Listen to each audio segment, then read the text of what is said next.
most obvious question could be is, how is this all to begin? But if we were to leave that in the unknown state and to rather reflect on something much more magical and mystical, so to speak, if we were to reflect on our physical state of existence as with the divine infinite state of origination, whereby it's with an equal understanding that every person has come to describe, perceive, and expect this divine infinite state of origination within a vast yet limited capacity of knowledge from which they've come to acknowledge from a vast yet limited physical state of existence. But again, recognizing that and realizing that every person has come to distinguish this divine infinite state of origination within the descriptive aspect of God or within the descriptive aspect of the infinite state of happiness. But if we were to explore that descriptive aspect of God, whereby it's within an infinite state of existence and whereby it's within an infinite state of appearance. But again, exploring the descriptive aspect of God would be acknowledging that God has come to exist with a divine thought consciousness as with a divine emotional consciousness, whereby recognizing that the divine thought consciousness is to be distinguished as the infinite state of truth, as with the divine emotional consciousness is to be distinguished as the infinite spirit, or this divine sentient being of infinite happiness as a bodily structure. But within this bodily structure of infinite happiness, again recognizing that thought and emotion have come to exist within this bodily infinite structure, it would be to realize that and recognize that the infinite state of creativity, possibilities, and freedom has also come to exist within this infinite state of divine state of origination. But again, exploring the context that notices that both positive and negative vibrational energies are released from this divine infinite state of origination, whereby it's recognizing that positive vibrational energy again is to be distinguished as the spiritual vibrational energy, and whereby negative vibrational energy is to be distinguished as matter. As with this is to be easily noticed within our physical state of existence, how we have come to exist within a materialistic body and within an infinite state of spirit. Again, we are more than a description, and we are infinitely able to be described. Thus, we are more than what any person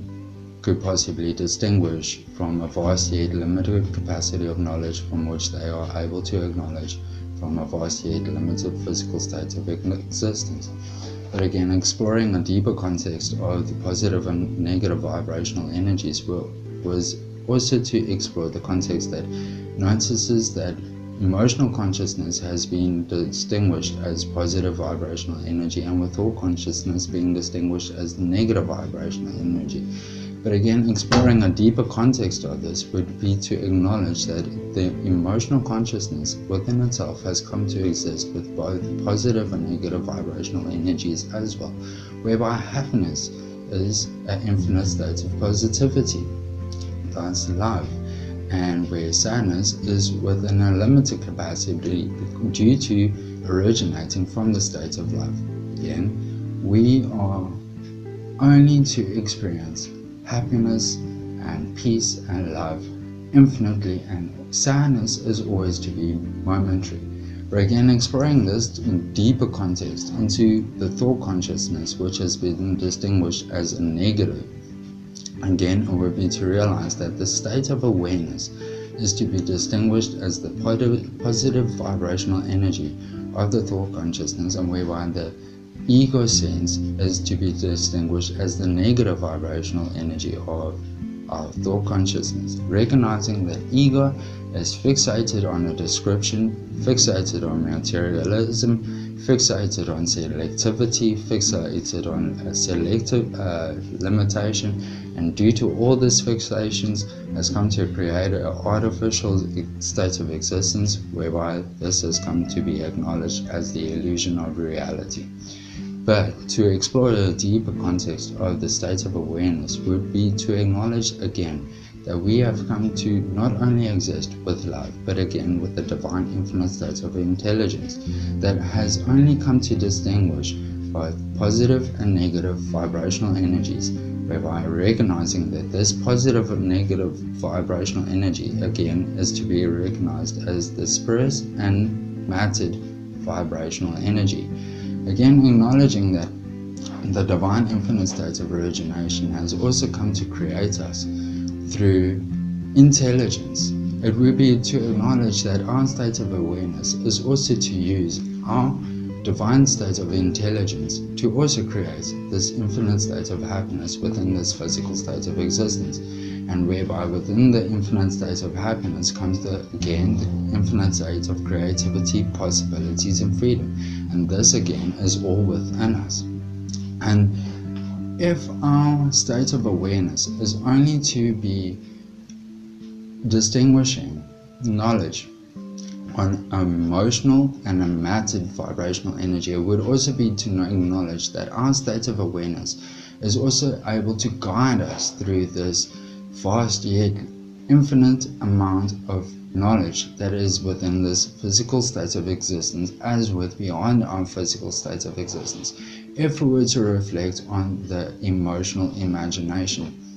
whereby again it is our state of awareness that comes to descriptively explore our imagination that again is produced through the emotional consciousness that comes to creatively produce a manifested state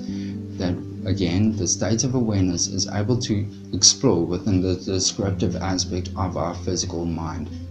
Again, this is easily able to be explored within the context of meditation, or within the context of lucid dreaming, or even within the context of the psychedelic experience. But again, acknowledging that we are far more than what we are within this physical state of distinguished reality, which again has been distinguished as a illusional base. Again, it would be realizing and recognizing that due to our infinite state of origination, whereby we have come to originate from a state of oneness, again, it would be to acknowledge that the state of awareness is not on a limited capacity distinguishing base, and it is not on a selective capacity base, whereby it doesn't distinguish right or wrong, and on a popularity base, on a descriptive base, on a wealth base. It doesn't distinguish knowledge from this capacity. It distinguishes knowledge again from an emotional capacity, whereby if we have come to originate from the infinite state of love, and from the infinite state of truth, and from the infinite state of peace, possibilities, creativity, happiness, and freedom, our state of awareness will always guide us through the infinite amount of knowledge to be able to explore these infinite divine states within the physical state of existence. Again, whereby the state of awareness has been distinguished as consciousness. Again, recognizing that consciousness is awakening. This is a spiritual awakening. This is far beyond recognizing the illusion of a reality and recognizing the descriptive aspect of life for what it is and for all that it can be, whereby again acknowledging that the divine infinite state of truth does not distinguish knowledge on a right or on a wrong basis. It reflects on the basis of portrayal of a seed, and it sees the seed and it sees more than what the seed can possibly become. And this is what the state of awareness is able to do for us. It is able to see the person who we are in a physical state of appearance, and more than what we are able to be within our infinite state of spirit. If that is within an equal understanding, I hope it be so.